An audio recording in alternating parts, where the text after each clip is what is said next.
All right, welcome to my FX Buddies, the podcast. And I say podcast because there are other mediums on which you can get this information. And all of that information is in the box that you can open by clicking more, intro, info, description, something of that nature. All right, I'm trying something new without going into detail of giving all the, Spotify.com, Rumble, wherever I post under my FX Buddies. But I do have to point out the best place to go is the blog. And the blog is parked at myfxbuddies.blogspot.com. And that is way too much to remember or to type in. So wherever you are taking in this information, there should be a prompt that says open intro info description more something of that nature. And if you open that, then the link to the blog goes there, and you might want to go to the blog this time. I have a little screen stuff that I do, because there's no news. They're in their holiday, they're in their Eid thing. All the news is about oil and the salaries and the elections that are coming up. Okay, so I'm really searching hard to get some good, interesting news. But we're gonna go forward. And warning, if this abruptly cuts off, it's because I keep getting this message that the memory's full, but I've deleted so much stuff. So I don't know. So I'm just saying that if this abruptly cuts off, it was me and not you. Okay? All right. So the title of this, Iraq's 2025 budget battle, unlocking stalled investments. Now that's the shorter, better version of the title. Here's the title, and this came out yesterday, I believe. So this is going to cover 2 days of news because, I don't like wasting people's time. If there's not a lot, I'm not going to post, but I don't like to go more than 2 days because when you do that, then it's hard to do an under 30-minute post, right? All right, so to spur investment, parliamentary demands. You see that? They're demanding to expedite the release of the 2025 budget schedules. And yeah, so much for that.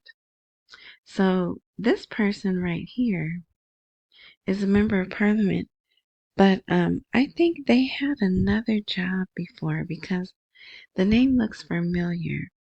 And this name here, what did creepy? It was creepy or something. There was a temporary CBI governor, and that was his last name. And it was hilarious when the articles would translate to English. I think it would say creepy or something like that. But anyway, it's been corrected. That doesn't happen anymore. So maybe this person is related to the CBI person, but I don't know. But I will never forget that name because of that. Anyway, so he confirmed that there are demands. Oh, let me make this larger for those of you on the cell phone. There are demands and intense debate within parliamentary circles regarding the necessity of releasing the 2025 budget schedules as soon as possible due to reasons related to investment projects and their suspension in most governance. So they already had an issue where I think Sadani requested, or the Minister of Development and Redevelopment or something like that. They already requested the builders of the projects, hey, if you can keep building your project, please do so. And, I imagine behind closed doors, they probably said, we're good for it, right? Just, can you spend your money now and we'll pay you back later? So I don't know. Although the budget was approved for 3 years, 2 years of which were distributed among the ministries.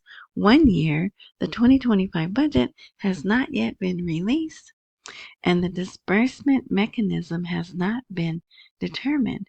Now, this phrase right here is something to take a second look at. I mean, why isn't, what's so different about this budget that the disbursement mechanism has not been determined? But we won't get an answer till we get an answer, right? So the Finance Minister, Ms. Sami, she's begun to hint there is no money. And this has angered the House of Representatives because many projects are stalled. All right. So you can read the rest of this, and I'm sure what they're saying is true. But what can Sadani do if his hands are tied? What can he do? But so it is expected that they're going to discuss the budget tables after the holiday, which I believe is the 11th.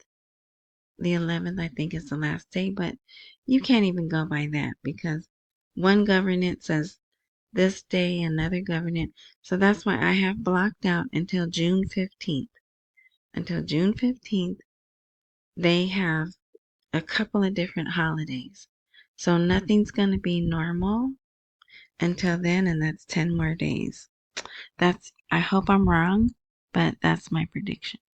All right. So yesterday, the central bank governor sponsors a workshop on strategy to increase banking lending. And let me make this bigger. I was going to say, doesn't he look German? That guy looks German, right? And then I'm not sure. This guy to me looks like he could be Japanese. But they don't mention anything about, other than there was a delegation from Japan there because they announced investing 21 million or billion, whatever, right? I know there's a big difference, but none of that money's going in my pocket. So, but and I did cover that in the last. Oh, this is episode 101. I have to make a note to myself. 101. Okay. So yeah, so they're moving forward. I always like to see them doing training, especially international, right? Because they're moving forward with something. So that's great. And here's another image. And it's so interesting to me. Oh, I can't make it any larger, but this sign is in English. This one's in Arabic. All right. And there's another photo. Okay, so they came out. Mohammed Saleh, right, the advisor to the prime minister, the value of Iraq's natural resources exceeds $16 trillion. And when I hear that 16, it reminds me of Shabibi, for those of you who have been here long enough to see that video of him answering questions. But this is actually an interesting article. I did have to go back and reread it because, you know, certain things I just don't. I would rather just read the headline and skim through it. But the next day, another article came out saying Iraq is going to invest in mining these, their valuable resources. So not only are they going to open up to let other countries come in, they are going to do some of the mining and refining themselves and sell, I guess probably to China, right? Or whoever will buy. So yeah, that is good. And I always tell you guys I have reading comprehension issues. So really, things that aren't really of interest to me, I don't go back and read. But like I said, since there's not a lot of news, I was like, well, let me take the time to read this so you can see this part right here. The mining sector represents a promising opportunity for Iraq, not only to increase public financial revenues, but also to restore the structural balance of the Iraqi economy. And then there's more. But okay. Warnings of pressure on the Iraqi budget if oil prices collapse. So the only difference about this is from a news source that covers central and southern Iraq. So they have the same issues. They're worried about stabilization of prices if oil prices fall significantly. So I just posted that because, like I said, it's the central and southern part of Iraq, and they have the same concerns, right? Okay, and here the central bank directs banks not to suspend their work except by a decision from the federal government. So even though they're having these holidays, the banks are open. So I thought that was neat. Maybe there's a possibility, but I think it's more because they want to keep the parallel market rate down and have that's part of the problem. That has been part of the problem in the past. The official and approved banks were closed for the holidays, so the people would go to the parallel market. But I'm fairly certain it's probably getting harder and harder to find a parallel market. So most people, they're either using their cards or they're going to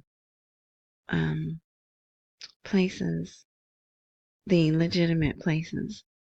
So, yep. So you can read about that. And there's the decree that he made. Here, the central bank signs a training agreement with the British Council. So they did that IBBC, Iraq British Business Council, I think. And you can find that. They even put that in regular news. Because they've been, 7 years now, I think? They meet at least twice a year.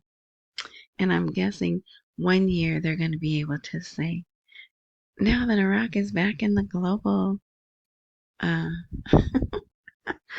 back in the globally recognized currency, right? But for now, they just go and it looks like they have a good time. I'll tell you that. But they go and they have meetings and business and companies make presentations. Now, the oil minister, he was there and he met on the sidelines. I know he met with Shell and some other company that's from another country. So I'm not going to be able to remember the name. It might be in this article. I doubt it though. But yeah, so you can read that if you like. And here's our buddy, Hatham, with these other names. The one that writes really long articles. The liquidity problem between the central bank's response and the effects of the rent model, but it should be rentier model because they're still in a rentier economy, which, among other things, it means a lot, but basically you can summarize it by they mostly make their income from one source of revenue, which is oil. And actually, even though this is lengthy, the vocabulary is not very difficult. I've read this a few times. So see here, here's the definition. The rentier nature of the economy. Oh no, here's a observation that he's made, right? So here he says limited stability of the investment environment. And he even went back to the 2023 budget. There he talks about 2024 budget. So those of you there's a few people who watch or listen, whichever word you want to use. And they always tell me, this isn't going to happen until 2026. They have to get out from under this 3-year budget. I really hope they're not right, but here we are in June and they still haven't done the budget. I'm still holding on to June. Yep, I'm still holding on to June. So here's my one commercial. Buy me a coffee if you like, for those of you who have and will. Thank you, thank you. Okay, so these are today's. Here is an economist, Mashadani, Abdul Rahman Mashadani, and I can say his name because he comes on TV quite a bit, and I hear his name, and I even recognize him now. But expanding bank transfers contributed to the decline in the dollar's price, which, just FYI, the dollar has not, the parallel market price has not gone back to 13.90. It was 1402, so that's 1402 dinars per dollar. It was there today as of closing, but and that's good. Plus, they're shopping. They're doing a lot of shopping. Those who can, right, for their money. But you can read this. Pretty much says everything they always say. Geopolitical tensions usually lead to an increase in global demand for the dollar, but the decline in the price we are witnessing in Iraq confirms that the drivers are internal and not external. So he's saying the things that the central bank has done is helping, and then he points out what some of those are, changing that real estate thing they did, and it has been customary for sellers to obtain the largest part of the property value in dollars, even if the prices are announced in dinars. So, but remember they came out and said anything over 500. Oh, now see, he says 300 million, but I thought it was 500 million. Oh, sorry. Yeah, he's talking about the dollar sales, the way that they do them, going to that new remittance method has contributed also. All right. Sadani, industry is the cornerstone of economic recovery. So he made a new platform called, what's the platform? Prime Minister Sadani stressed industry is the main pillar. Plus, did I put? Yeah.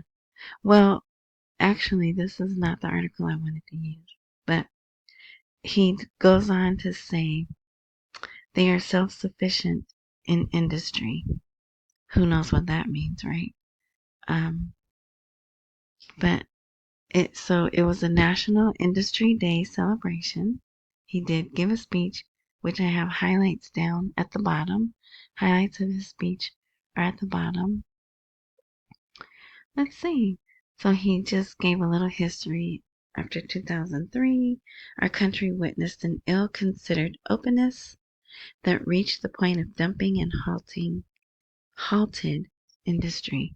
So it's kind of boring because it's a good thing for them, right? Nothing for us. But so keep that thought in your mind, right? That there is a platform, some kind of platform, but there's another article about that. And here, of course, we just have to talk about our buddy Maliki. Here he is. Oops. Meeting with Fuad Hussein. Yep. And I love the look on Fuad Hussein's face, like, you tripping. Are you crazy? I don't know. You could look at the pictures and put your own captions and see what you could make it. But anyway, Maliki stresses the importance of dialogue to resolve differences between Baghdad and Erbil, even though he's part of the problem, right? So, yeah. You can, I'm scrolling there, so for those who want to read that, they can. All right. Now look at this. Ramadan Bank is preparing to distribute e-gifts to more than 50,000 of its most engaged users. Talk about a bribe, okay? But that's what they did. So a lot of them a lot of these citizens got 100,000 dinar, which I know that's not a lot, for to shop. Matter of fact, it even says, look what it says. Ramadan Bank is preparing to distribute e-gifts to more than 50,000 customers who are the most engaged in using electronic cards to save and shop instead of using cash. See, your idaya, I believe that's how you say that, is on us, whatever that is. So they're going to distribute idaya to more than 50,000 people. So just, rubbing it in the face of the ones who still want to use cash. But look, the campaign includes cash rewards. But that means they're going to put the cash on a card, right? And it even says here, this initiative aligns with the Prime Minister's directives urging banks and payment companies to develop effective incentive mechanisms, bribes, right? that contribute to accelerating the transition to a cashless digital economy and fostering a culture of savings and the smart use of modern banking tools. And this is the first time I've seen them do this.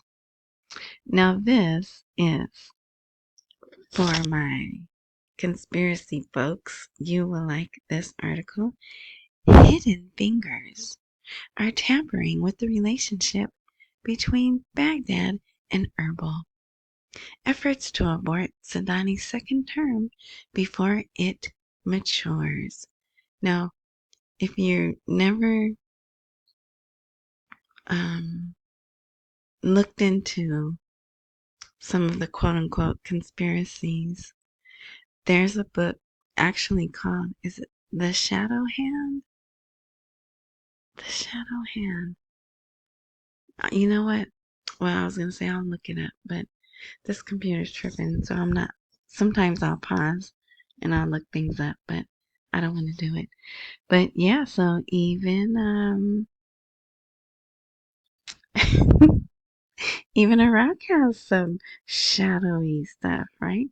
There are political parties that do not want the elections to take place, and they are seeking by all means to place artificial obstacles in the way of government. So might these people also be ones that don't want the RV to happen and they're placing obstacles? It's possible, right? I know we hear lots of other exciting things, but I follow the articles and that's that. So let's see. Whoever this guy is, I'm sure explains who he is. But he explained that Sudani's making clear strides towards removing the outstanding issues, noting that an expanded technical meeting is expected to be held in Baghdad with the attendance of an official delegation from the region to discuss, so that's Kurdistan, if you don't remember that, to discuss a number of outstanding issues, including the push for the enactment of the oil and gas law. Now notice it says enactment. That may be a hint. It's already done. It's already done. It's approved, right? I mean, a lot of us believe that it's already approved and just sitting and waiting. But I thought that was another, that deserves the second look, right? Yep. Which would end many crises and open the door to radical solutions regarding the disputed areas, the Article 140. So some of us always like to see them talk about Article 140 because it seems they need the new rate to fully implement, activate, whatever Article 140. This is from today. Look, it says national roaming is one of the most important tools for digital inclusion. So I'm reading this and I'm like, are they talking about roaming? Remember when our cell phones used to roam to find a connection to the network? Yes, I believe they are. They had a meeting, a qualitative and detailed technical meeting, attended by officials and representatives of mobile phone companies. What? But I guess because they have rural areas, where the herders, because they do more than just sheep. They do those ugly water buffaloes. I know I shouldn't call God's creation ugly, but woo. They anyway, and other things, they herd other things. Maybe that's why they would need roaming. Okay, we need to hurry up. So you can read that. I was like, wow, that really took me back. Okay. Look at this article here, cryptocurrency economics. So there's some good education in here for the citizens and anyone really who's still learning, still not understanding crypto fully. But listen to this for the people. Money is generally sought for three purposes: transactions, speculation, and hedging. The first is its exchange value, as it is exchanged for goods and services and to meet obligations such as debt. The second is used by speculators to generate financial profits. The third is its role as a store of value, as individuals and institutions seek it to mitigate future risks. Therefore, a country's central bank controls the money supply to control inflation rates by regulating prices. That is some good information, right, for people who don't already know it. So then he goes on. There's some more, but listen to this. The fact that digital currency is outside the control of the central bank means there is a cash out of control. Consequently, monetary policy will face challenges in its ability to control inflation rates. The challenge is even greater in the economies of developing and underdeveloped countries because the people who have cell phones, they have latched on to cryptocurrencies, let me tell you. So then here is Professor, Doctor, that name I can't say, Muhammad Saleh. He has his little bit about it. Let's see. Somewhere in here it is. He goes on and says some other stuff, but listen. This step, well, let me read this. Okay. Rather, it is an alternative to the established paper currency, and as such, it will be subject to the same controls as paper currency. This step, however, is currently difficult given the current energy crisis, weak internet connectivity, and weak digital literacy. But I'm always saying, right? How can they expect their people to go fully digital when they don't have? And he just said that, right? Okay, here's a new thing. Launch of Canada, Kurdistan, Iraq. You see that? This should just be Canada and Iraq. But Canada, Kurdistan, Iraq Business Council. So you can read about that. And I'm wondering, will things get better for Canada now that they have that? I don't know. So here's the Houthi man. And he was on TV screaming again. Because look what they did. I'm not going to say. But I have it enlarged. All right. And it's just a 3-sentence article. Okay. All right. So here, oh, doggone it. I wanted to show you. This is just 50 seconds. But so at this conference, the industry one, they put a huge, well, it's like a movie theater size screen, and they have the QR code up there. And if so, you have to go to the blog. My apologies, but you have to go to the blog. It's all the way down at the bottom, and it will play. It's not going to play here because this is preview mode, right? But yeah, when it's a live blog, it will play. And then there's the highlights of Sudani's speech that he gave. And I just have one part bolded. We are moving aggressively to modernize the banking sector, gain greater control over border crossings, and limit the entry of substandard goods. So yeah, if you want to read the highlights of his speech, it's all there. And again, thank you to everyone. Thank you for the likes. And I mean, really, thank you. I really, I'm sure you listen to other people on YouTube and you hear them say that it helps. It really does help. So I appreciate you taking time to do that. Accumulate while we wait for the rate to appreciate. Don't miss any meals and pay all your bills. So today is Friday. Well, actually, it's not. But when you hear this, it will probably be Friday. This is Thursday. Fridays are usually slow news days, and with it being their holiday, it's probably going to be even slower. So I don't anticipate posting on Friday, but I'll post again on Saturday. And look, I'm over 30 minutes. So like, subscribe, join, follow, 5-star. I again thank you supporters, thank you for people who leave comments, and we'll hang in here until we get what we want, right? All right. So enjoy the rest of your morning, night, noon, whatever time frame you are indulging in this content, and until next time.